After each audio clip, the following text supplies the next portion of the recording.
selamat datang di YouTube channel Teknik Sipil Universitas Gunadarma.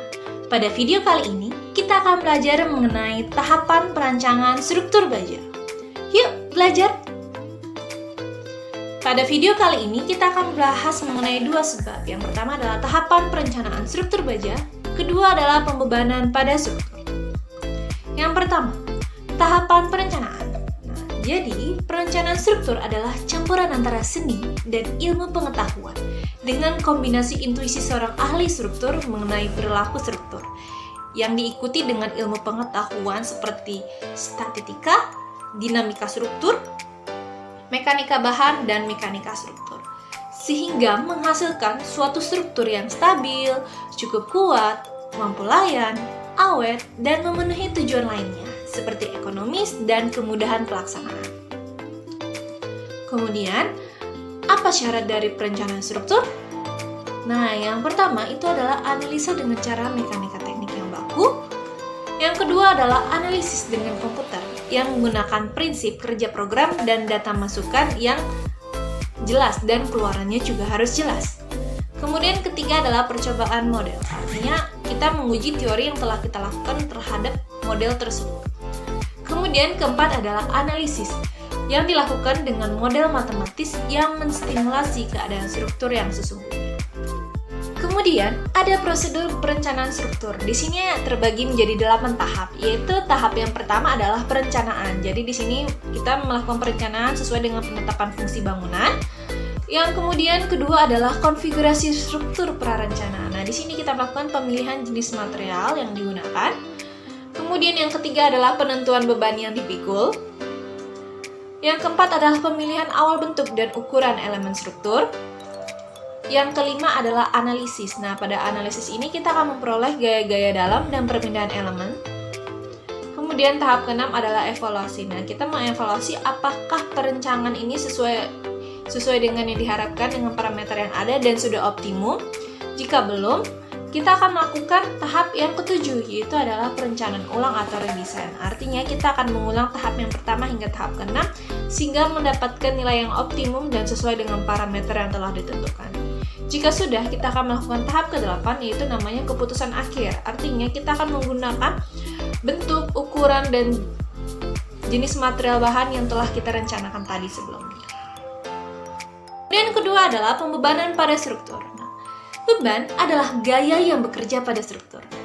Penentuan beban yang bekerja pada struktur atau elemen struktur secara tepat selalu tidak bisa dilakukan. Walaupun lokasi beban pada struktur diketahui, distribusi beban dari elemen pada struktur biasanya membutuhkan asumsi dan pendekatan. Nah, selain penentuan beban, kita harus melihat lagi jenis beban yang akan dipikul oleh si struktur ini. Nah, di sini beban-beban pada struktur terbagi menjadi beberapa bagian. Itu yang pertama adalah beban mati, kedua adalah beban hidup, ketiga adalah beban angin, keempat beban gempa, kelima adalah beban lainnya. Contohnya yang pertama adalah beban mati atau dead load.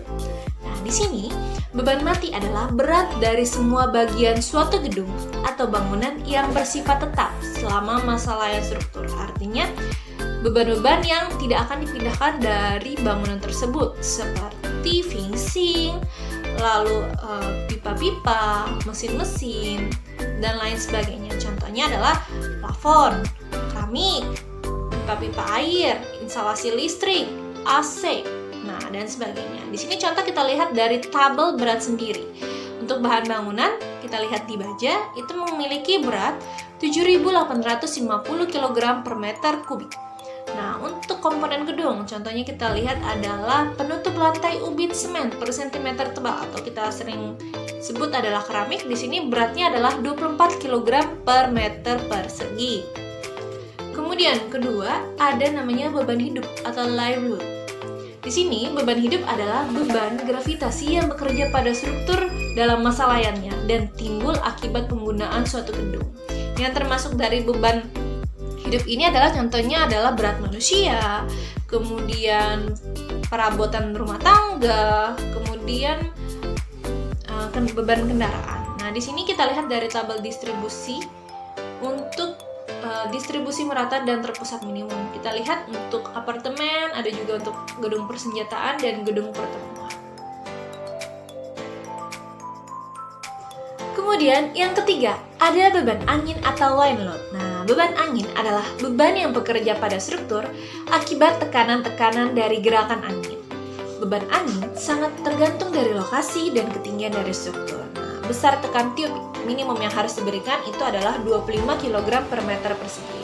Kecuali pada bangunan-bangunan tertentu seperti bangunan di tepi laut hingga 5 km dari tepi pantai, itu diberikan beban minimumnya adalah 40 kg per meter persegi.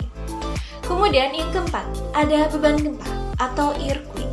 Nah, beban gempa adalah semua beban yang bekerja pada struktur akibat adanya pergerakan tanah oleh gempa bumi, baik pergerakan arah vertikal maupun arah horizontal. Jadi, pada umumnya, pergerakan tanah akibat arah horizontal itu lebih besar daripada pergerakan tanah pada arah vertikal, sehingga beban gempa arah horizontal itu lebih menentukan daripada gempa bumi arah vertikal. Kemudian kelima adalah beban aksi lainnya. Setiap aksi dapat mempengaruhi kestabilan, kekuatan, dan kemampuan layan struktur. Nah, contohnya adalah kita harus memperhitungkan gerakan-gerakan pondasi. Kita lihat pada gambar yang pertama, di sini ada suatu rumah yang berdiri dan ditopang oleh pondasi tiang bor. Artinya jika salah satu tiang bor ini mengalami penurunan, maka akan mempengaruhi dari kestabilan struktur di atasnya. Kemudian kedua, mengenai perubahan temperatur. Tiga, deformasi aksial akibat ketidaksesuaian ukuran. Keempat, pengaruh-pengaruh dinamis. Kelima adalah pembebanan pelaksanaan. Nah, kita lihat pada gambar ketiga, di sini ada pembangunan untuk jembatan rangka batang. Nah, untuk memindahkan rangka batang ini ada membutuhkan sebuah namanya alat pelaksanaannya. Di sini kita harus memperhitungkan berat dari alat pelaksanaan ini atau kren yang akan kita gunakan untuk memindahkan rangka baja yang satu ke rangka baja yang lainnya. Demikian video kali ini. Terima kasih untuk udah menonton. Sampai jumpa di video selanjutnya. See you. Bye.